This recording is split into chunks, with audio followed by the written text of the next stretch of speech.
Alhamdulillah nahmaduhu wa nasta'inuhu wa nastaghfiruhu wa na'udzu billahi min shururi anfusina wa min sayyiati a'malina may yahdihillahu fala mudilla lahu wa may yudlil fala hadiya lahu asyhadu an la ilaha illallah wahdahu la syarika lahu wa asyhadu anna muhammadan abduhu wa rasuluhu alladzi la nabiyya ba'dahu. Allahumma shalli wa sallim wa barik ala sayyidina Muhammadin wa ala alihi wa sahbihi ajma'in. Rabbi habli hikmah wa alhiqni bis-shalihin. Faqala Allah Ta'ala fi Qur'anil Karim. A'udzu billahi minasy syaithanir rajim. Bismillahirrahmanirrahim. Inna fi khalqis samawati wal ardi wa ikhtilafil laili wan nahari la ayatin li ulil albab الذين يذكرون الله قياما وقعودا وعلى جنوبهم ويتفكرون في خلق السماوات والأرض ربنا ما خلقت هذا باطلا سبحانك ربنا ما خلقت هذا باطلا سبحانك فقنا عذاب النار. صدق الله العظيم. Segala puji serta syukur hanya milik Allah yang seharusnya senantiasa selalu kita panjatkan kehadiratnya. Hanya Allah yang memiliki segala puji dan syukur, yang telah memberikan begitu banyak nikmat kepada kita, termasuk salah satunya adalah nikmat kita berkumpul di pagi yang cerah ini menjelang panasnya luar biasa akhir-akhir ini ya, sampai berapa? 38, 39 sampai haredang gitu ya, menjadikan boros listrik karena kita pasang AC terus gitu. Alhamdulillah Allah memberikan kesempatan, nikmatnya panas itu udah, panasnya juga belum seberapa dibandingkan dengan panas nanti di yaumil akhir. Kita latihan sedikit lah ini ya. Dan semoga berkumpulnya kita, bersimpuhnya kita di tempat yang insya Allah dimuliakan Allah ini menjadi taman-taman surga, tempat Allah mencurahkan rahmatnya kepada kita semua. Amin ya rabbal alamin. Semoga selawat serta salam selalu tercurah kepada junjungan Allah Nabi besar Muhammad sallallahu alaihi wasallam beserta keluarga, para sahabat, para tabi'in, tabi'ut tabi'in, dan insyaallah sampai kepada kita yang mengaku setia kepada ajarannya hingga akhir zaman. Amin ya rabbal alamin. Bunda-bunda yang cantik yang dirahmati Allah, insya Allah ini soleh-soleh pisan. Saya bisa melihat aura kesolehannya ya, luar biasa bunda-bunda ini. Masih ingat ya sama saya? Masih ingat? Alhamdulillah. Tadinya saya mau memperkenalkan diri lagi. Aduh, pani asa gempur saya mah, ini semua mata tertuju sama saya ya. Saya sudah terbiasa di panggung juga yang dihadapi ribuan orang. Tetapi lain saat di sini duduk sendiri gitu ya, semua mata tertuju. Aduh, ada. Biasanya saya menghilangkan grogi itu dengan bergerak, dengan bergoyang gitu ya, dengan babahiran, bahkan terkadang membelakangi penonton gitu ya, karena grogi itu sebetulnya. Tapi ini mah grogi, aduh kumaha ya karingetan tinggal itu. Jadi gak bisa saya mau mengalihkan perhatiannya seperti apa ya. Masya Allah, kalau bukan Allah yang memberikan kekuatan kepada saya juga tidak sanggup untuk hadir di hadapan bunda semua ya. Hari ini alhamdulillah Allah memberikan kekuatan sama saya. Terima kasih untuk panitia yang sudah menghadirkan saya di sini. Alhamdulillah pangkang kena ketampi pisan. Jadi saya mah ini sekedar untuk mengingatkan lagi saja ya, bahwa ini teh benar enggak Ustadz gitu ya. Iya, karena saya mah sebetulnya ini kegerangan cinta yang menghiasi kisah manusia. sepanjang masa. Gairah pun dibuai terlena, nikmati manis kata asmara, damainya terasa di dalam jiwa. Masih ingat lagu itu? Pasti tamat SMA lagi bobogohan. Boleh aku bobogohannya. Masya Allah, itu diambil dari album kedua. Nah saya tuh jadi masih penyanyi aktif sampai sekarang. Mas kemarin alhamdulillah di usianya yang ke-35 tahun kebersamaan saya di Java Jazz itu, kami membuat lagi satu single baru menyelesaikan video klipnya. Insya Allah nanti disimak aja, mungkin bulan depan baru beredar lagunya ya. Nah jadi saya sebetulnya masih penyanyi aktif, bukan ustadz. Nah gitu ya, bukan ustadz, karena sekarang mah kan begitu pala laur gitu ya, ngangkan ustadz, wah ayo kita dinyinyiran ku naon ku netizen gitu ya, sampai wah tuh para ruku aja jadinya teh. Sekarang mah saya declare bukan ustadz, tetapi alhamdulillah dengan ilmu pikuk pengalaman saya di dunia nyanyi, yang pada suatu saat ada momen di mana saya ini mengakui kurang bersyukur atas semua yang dititipkan Allah sama saya. Allah menitipkan banyak hal, termasuk diantaranya tenaga yang baik, ya kesehatan yang prima, dititipi ilmu, dititipi kedudukan, dititipi harta. Pada gilirannya malah semua itu saya kurang bersyukur atas semua itu, dan Allah memberikan ujian kepada saya dengan kasih sayangnya untuk apa? Untuk mengembalikan saya kepada jalan yang diridhai oleh Allah. Insya Allah saya masih dipanjangkan umur, diberi hidayah oleh Allah, alhamdulillah. Dan saya ingin membagikan pengalaman itu kepada bunda semua. Nah saat ditanya pertama kali oleh Teh Winda, kan boleh usul katanya apa judul yang akan disampaikan nanti di talib kita katanya. Saya memberikan beberapa usulan judul, terus kemudian yang dipilih adalah yang berikut ini, hidup berakal mati beriman. Aduh apa itu teh hidup berakal mati beriman gitu ya. Nah bunda, kalau seingat bunda, sepanjang ingatan bunda semua gitu ya, dari kecil nih kita ini terbiasa untuk diajarkan gitu ya, mengoptimalisasi akal kita. Kalau bunda ingat, siapa di antara bunda di sini yang masih ingat kata pertama waktu bayi apa? Ada nggak yang ingat? Gak ada ya? Apa? Mama tuh ada mama, terus ada apa lagi? Oa ya, sanes oa ya, ya rintas di seperti oa gitu ya, sanes oa baru oa mah benten deui hartosna. Terus apa lagi? Ya pasti kebanyakan termasuk saya juga lupa apa yang kata pertama yang diucapkan. Tetapi kurang lebihnya karena saya sudah menjadi orang tua juga, saat saya mengajarkan kata pertama sama anak saya gitu ya, sama istri saya tuh sampai berebut kata pertamanya apa yang harus diucapkan sama anak saya gitu ya. Umur 5 atau 6 bulan, saya juga lupa ya berapa.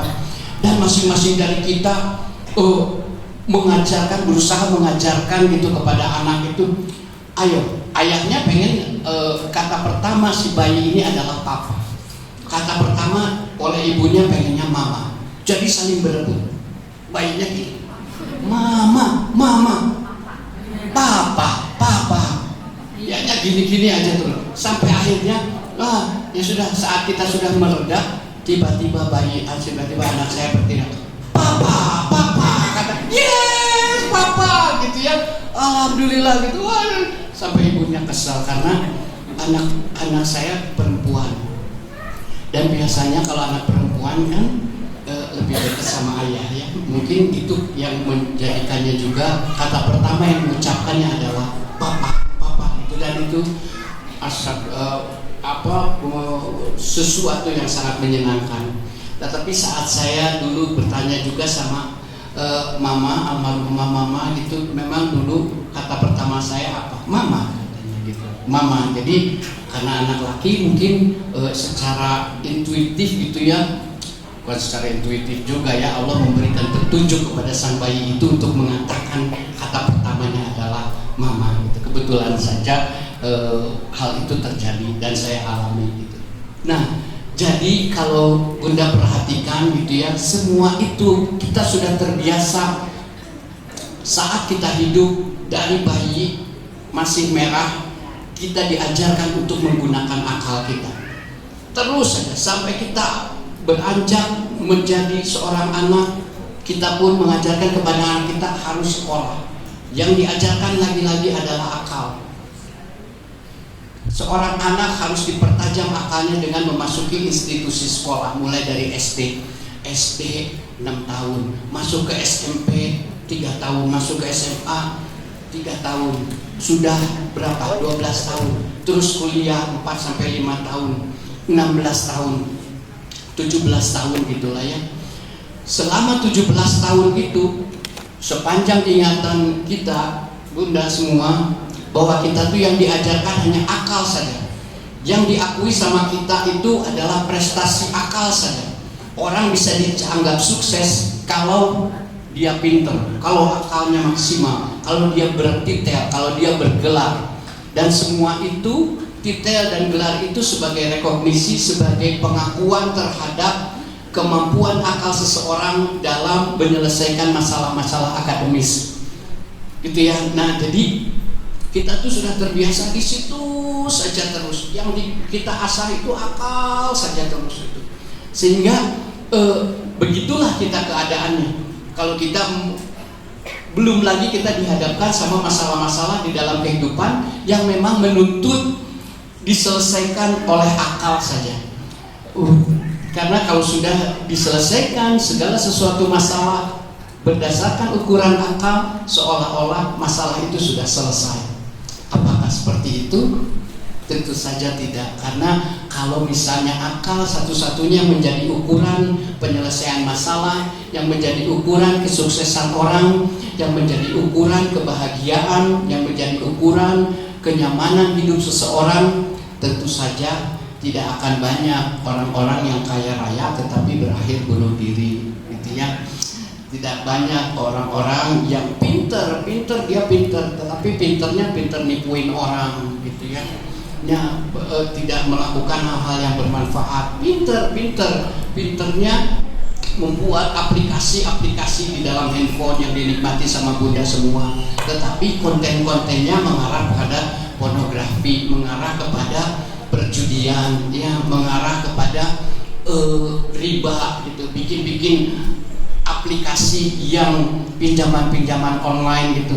Itu kan orang-orang yang pintar bikin seperti itu ya. Artinya orang-orang yang punya akal, orang-orang yang menggunakan akalnya semaksimal mungkin sehingga dia bisa menyadari bahwa di masyarakat itu ada kebutuhan, dan kebutuhan itu berupa materi itu berupa uang. Bagaimana caranya sekarang bisa memberikan uang itu kepada orang yang membutuhkan, tetapi dengan, maksudnya tentu saja dengan bunganya. Kalau zaman saya lagi kecil, punten, banyak sekali yang namanya rentenir, gitu ya.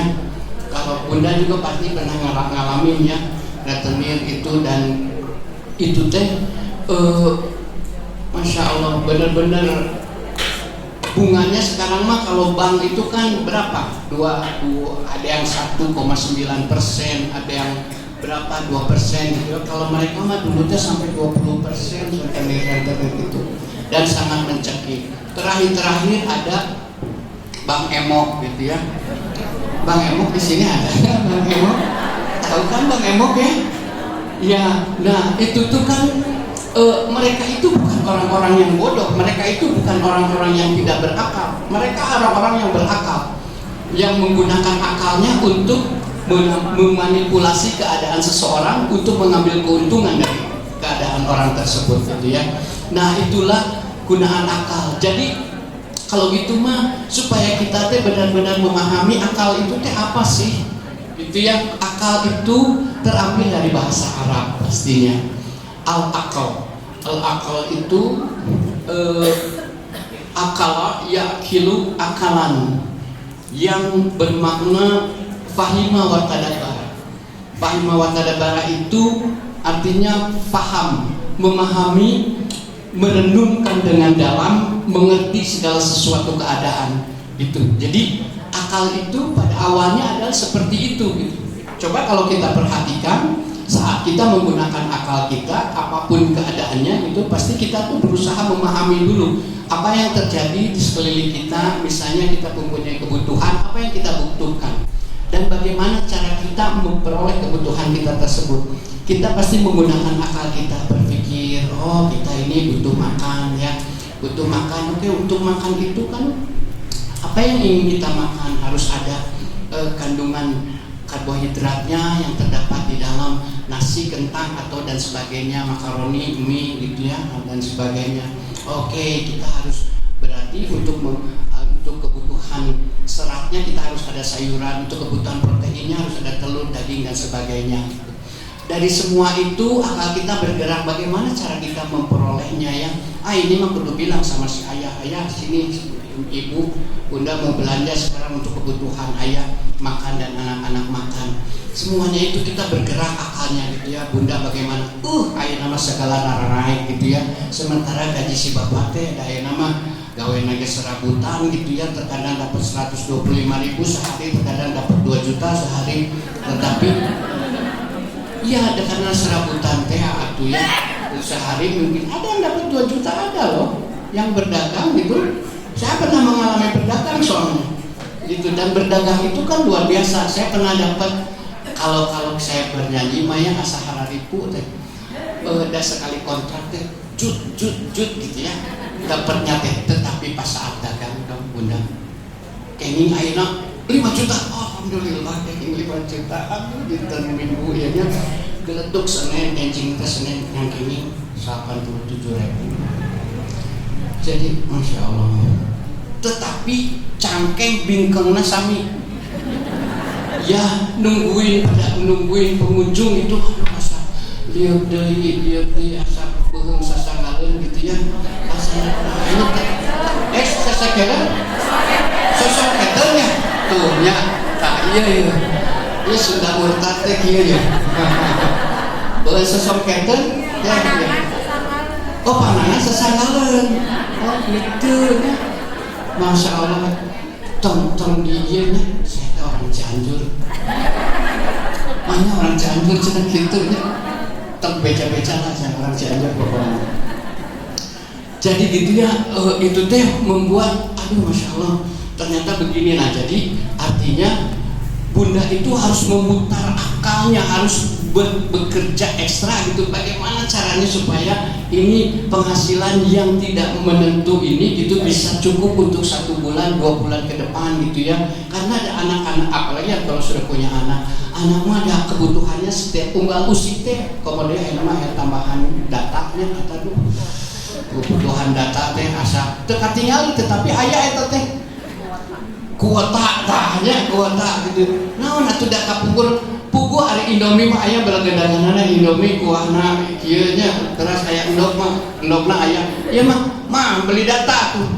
Naon data teh? Kuota ini buat naon kuota? Ini buat mengaktifkan handphone, internet, atau udah saya harus update status biar hits terus di kalangan teman-teman gitu. Katingali ge henteu data kuota eta teh nya, tapi 125 cenah. Aya nama sasasi gitu ya, ngaluarkeun 125 pan. Ieu mah tambahan deui. Nah, itu semua teh tanggung jawabnya ada di bunda.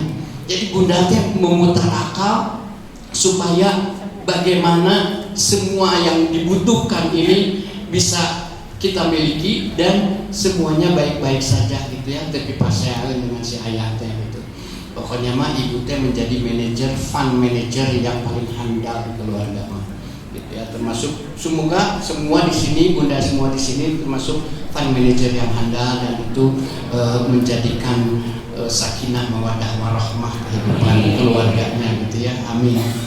Nah, jadi ternyata memang benar-benar kita teh harus memahami dulu keadaan kita saat kita menggunakan akal kita. Dari Syekh Islam Ibnu Taimiyah paling tidak ada 5 kegunaan akal. Yang pertama adalah akal itu untuk memahami ilmu pengetahuan.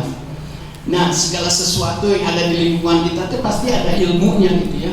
Bagaimana seperti tadi permasalahan di rumah, soal keuangan, itu ada ilmunya, ilmu keuangan seperti apa gitu ya. Meskipun ilmu itu dipelajari atau tidak oleh Buddha, tetapi itu adalah ilmu. Tidak semua, mungkin si ayah mah yang kerjanya hanya kerja saja, tidak bisa mengatur uang, ya bisalah nyebutkan sedetik mah untuk entertain sama teman-teman ya. Dan yang dikasihin pasti ngan 80.000, 10.000-nya di sakuan. Kamu naon dia mah kamu ngopi jeung rerencangan gitu ya. Nah, tetapi hanya sampai situ aja skillnya. Tetapi kalau Buddha kan harus bisa 90.000 itu sasasiheun gitu kumaha carana. Itu kan ya, itu teh ilmu. Dan biasa aya 80.000 sasasi. Kaya itu bercantan. Entah, saya nggak bercantan. Tetapi Bunda jangan bercantan. Yang harus kita bercantan mah hanya kepada Allah ya, jangan kepada 80.000-nya. Ya kita teh mau makan tiba-tiba aya we tetangginya, punten ieu saya masak opor ya teh nya, punten ngan kuahna hungkul ge mah kada dinikmati sesama. Emang dasar Rasulullah lagi kalau misalnya kita memasak opor gitu ya, misalnya dan tercium sama tetangga, kita harus membagi meskipun hanya kuahnya. Aya nama tah kieu pinter kodekna urang teh menerjemahkan hadis teh kitu. Oporna teh aya ada hayamna teh saguluntung. Saguluntung teh berarti aya 9 sampai 12 potong ya. Gebrus. Wah, tercium ya wangi oporna. Budak kata Nabi Pan, kalau misalnya kita memasak bagikan kepada tetangga meskipun hanya kuahnya, konya atuh urang kieu we kuahna hungkul. Kuahna hungkul dipapalikeun ka tetangga, punten ieu mah saya ingin mengamalkan ini sunnah Nabi, itu saya lagi memasak opor ini ada kuahnya. Sanes kitu menerjemahkan teh. Lamun urang hanya memasak kuahnya, nya sok bagikeun kuahna, tetapi mun aya bukurna berupa hayam 12 potong, bagikeun genep atuh. Kata tanggihnya dimakan sama sendiri, sama ayah, sama anak-anak gitu. Sanes maksana teh sanes ngalukur kuahna hungkul tong teuing eta mah kopet tadi ya. Sanes ingin mengamalkan. Saya mah yakin di sini semua mah sudah lebih paham urusan hadis, urusan mengamalkan Al-Qur'an gitu ya. Nah, jadi itu untuk memahami. Salah satunya adalah untuk memahami ilmu pengetahuan. Segala sesuatu ada ilmunya, dan itu kita menggunakan akal.